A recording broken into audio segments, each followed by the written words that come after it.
in 2 vehicles. They pass the outer defense of South Vietnamese police. The police flee. At 2:47 a.m., a guard radios that the embassy is under attack. The Viet Cong blow a hole in the outer wall, push through, and make their first mistake. The officers go first and are shot by the 2 guards. A 2-man military police jeep responds to the alert. The men die in a hail of fire from the VC. 2 more MPs lock the main building's heavy teak door. The VC launch more rocket and fragmentation grenades. But the loss of their 2 officers now costs the VC dearly. They have enough explosives to breach the embassy building itself. It's defended by only a handful of lightly armed Americans. But instead, the VC take cover and exchange occasional rounds. American reinforcements begin to arrive. U.S. airborne troops land by helicopter on the embassy roof. But American commanders decide to wait till first light. As the battle for Saigon rages, the assault on the embassy slips into a standoff. Except the press arrive. The initial reports that the Viet Cong have seized part of the embassy make immediate headlines in the U.S. At first light, U.S. military police kill the surviving VC. General Westmoreland gives a press conference at the newly secured compound. He exudes confidence. He explains that the embassy itself was never penetrated. The enemy exposed himself by virtue of this strategy, and he suffered great casualties. But what Americans see on their televisions is a scene of carnage. Dead Viet Cong, but dead inside the U.S. Embassy compound. Even at this stage, General Giap is achieving his political objective. Now he, like General von Paulus at Stalingrad a quarter-century earlier, must move on to the next deadly and dangerous stage in the battle plan for urban warfare. Momentum.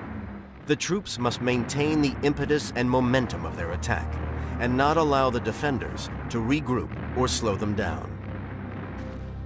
At Stalingrad, von Paulus's attack has been delayed, but now he renews it with a vengeance.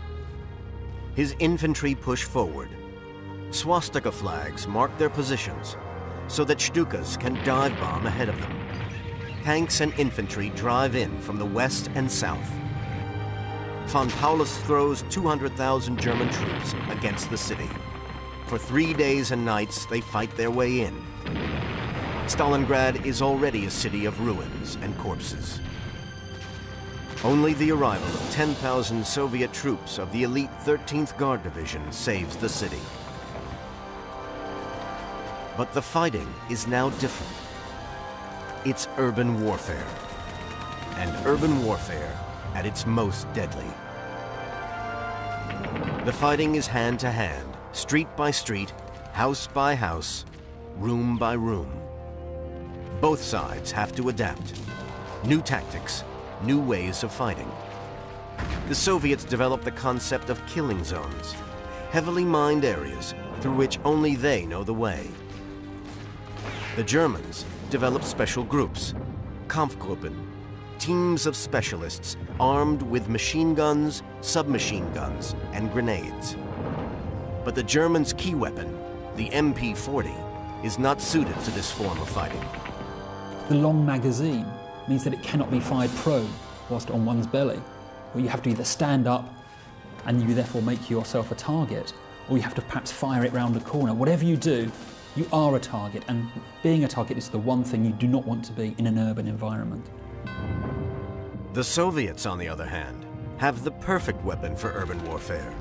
Simple submachine guns, but in large numbers.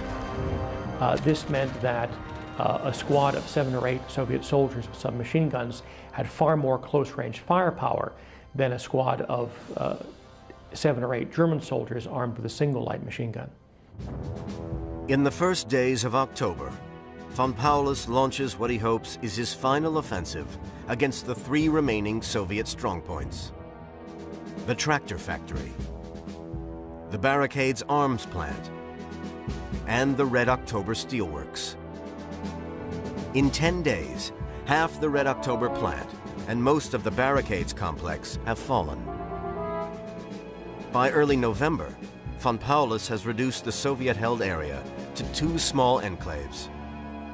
One 8 miles long and a mere 1 mile deep, and the other even smaller.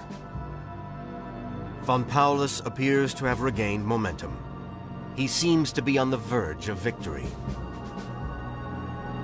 In Vietnam, 26 years later, the time has come for General Vo Nguyen Giap to test whether he can meet the momentum requirement in his battle plan for urban warfare. In Vietnam in 1968, Giap's Tet Offensive includes attacks on both cities and military establishments. In almost every case, American forces retake the targets as easily as the communists seize them. But there is one city where the fighting becomes especially fierce: the imperial city of Hue. Hue is the most venerated place in Vietnam. So far, the war has not touched it. But Hue is also important militarily. It's an increasingly important land supply point for Allied troops along the DMZ, the demilitarized zone. Hue has long been considered an open city. Any attack, it is thought, will not be at the city itself, so its defense is focused outside the urban area. Giap's forces begin their advance on Hue at 0200 on January 31st. 9 battalions take part in the initial assault. They will be quickly reinforced by 5 more battalions, which Giap has on immediate standby. They target the Military Assistance Command bases, housing American and Australian advisors and staff, with a rocket and mortar bombardment. The base, along with the South Vietnamese Army Divisional Compound, will become key resistance points against the Communist plan. Then, the North Vietnamese and Viet Cong begin their assault on the city itself. One of their first targets is the jail. 500 of its 2,500 inmates join the attackers. The U.S. High Command is unaware of the full scale of the assault. Marine units sent from the combat base at Phu Bai, 8 miles south, are ambushed. Units sent to relieve them are also ambushed. But they reach the crucial MACV compound. Still unaware of the full situation, the local American High Command orders Marine units to cross the bridge over Hue's Perfume River and link up with the South Vietnamese base on the other side of the city. The Marines are cut down as they cross, but press on into the deadly maze of small winding alleyways and back streets. 50 out of 150 are killed or wounded. Their commander saves the rest by making his own decision to withdraw. Giap appears to be maintaining momentum. His attack is helped by the weather. Rain and drizzle reduces the effect of American air power. On day 2, the American High Command talk of pushing the VC out of Hue that morning. But because of the city's historic character, U.S. commanders decide not to use heavy artillery. The VC and the South Vietnamese troops and U.S. Marines against them are already locked in classic bloody urban warfare. After the first days, the brunt of the fighting falls on the U.S. Marines. The VC used the maze of side streets and alleyways to bring up reinforcements or launch surprise hit-and-run attacks. Marines blast through walls, then go through in the full knowledge that the enemy is probably waiting for the first man. Young Marines risk their lives and drag wounded colleagues to safety. Casualties mount. Wounded 18 and 19-year-old Marines turn down the chance of being medevaced out by helicopter and go back into the battle. Hue is Stalingrad, a quarter century later. And as with General von Paulus at Stalingrad, Giap must now address the next requirement in the battle plan for urban warfare. Resupply. The attacking force must cut off supplies to the defending force and ensure its own resupply of food, supplies, and ammunition. At Stalingrad in 1942, as the winter begins to bite, the Germans seem to be winning. The Soviets have lost 80,000 dead or wounded. They are clinging onto 2 small enclaves, but they are holding out, and crucially, resupplying. Flotillas of small boats, protected by gunboats, make over 35,000 runs across the Volga, bringing supplies and, crucially, men into Stalingrad. Many soldiers are killed as they wait to board the ferries, but 120,000 troops are landed on the West Bank. Most of them are untrained, but in the fog of war, this actually proves an advantage. Ironically, one of the Soviet advantages at Stalingrad was the fact that their training system had broken down. Instead of sending in fully trained infantrymen, they sent in untrained recruits. Those that survived this very Darwinian selection process turned out to be very good at urban combat. But von Paulus himself is already facing resupply problems. His communications line stretches 800 miles. Bomb damage makes it difficult for him to get his supplies through the city. But von Paulus's real problems haven't even begun.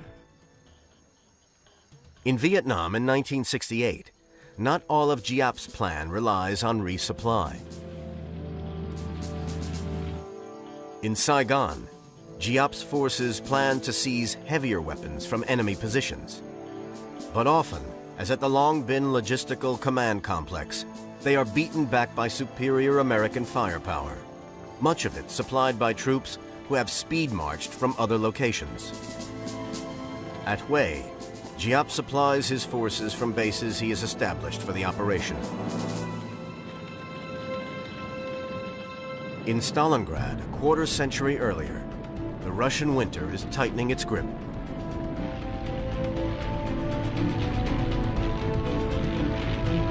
But von Paulus's problem of resupply will only really begin when he is forced to address the next requirement in the battle plan for urban warfare.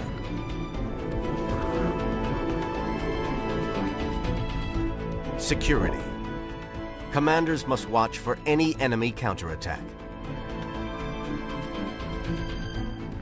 At Stalingrad, with his forces locked in battle in the city, von Paulus is aware that the Soviets are building up their forces, but he does not know the full extent and the reason.